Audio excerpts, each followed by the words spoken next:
talking about quality products, what is FIO for those that don't know? Yeah. So FIO, we are at our core a usability protocol that we work with wallets, exchanges, really anywhere where a user is sending, receiving funds, making payments, to simplify that process. If you've ever sent Bitcoin or any other crypto from one wallet to another, you've seen that complexity of how You are making it complex of what you are. You're a naming service. Yes. All right, universal naming service, right? Yes. I mean, that's our core. Our core is a naming service. I want to send money to Taco.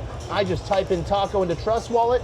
Taco will get the money. Right, Taco at Trust, Taco at Taco. Yeah. Get your username. It's interoperable with every chain. So no matter what asset you're sending, that one username can work for all those different chain addresses. Because if you look at a typical wallet and multi-chain wallet, you have so many different chain addresses. Yep. Ethereum, Solana, Bitcoin, Monero, Doge, all those.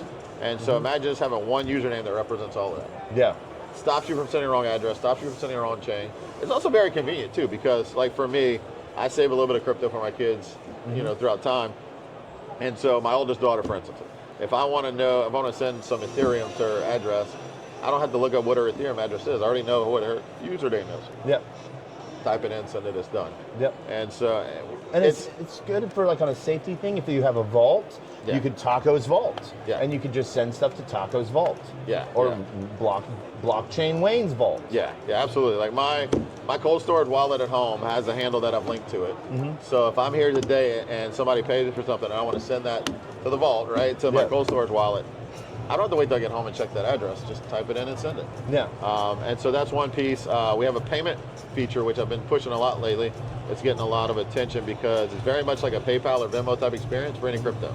Yeah. You and I are doing business. I can send you a FIO request that has, you pick which crypto you want, how much, and put a memo as to what it's for. You receive it in your wallet, like say your Edge wallet. All you have to do is open it. All looks good. You just approve it, and you're sending the transaction to me. Okay. And it's a privacy preserving, so nobody, you and I are the only two that can see the information that's in that request. I knew we used the privacy protocol for it, but found out how it was viewed. Paul, one of our board members, with the CEO of Edge Wallet, he's on our board. He was telling me not too long ago that in Interoperable, they were talking about how much they love using the FIO payment request feature because it still preserves their privacy.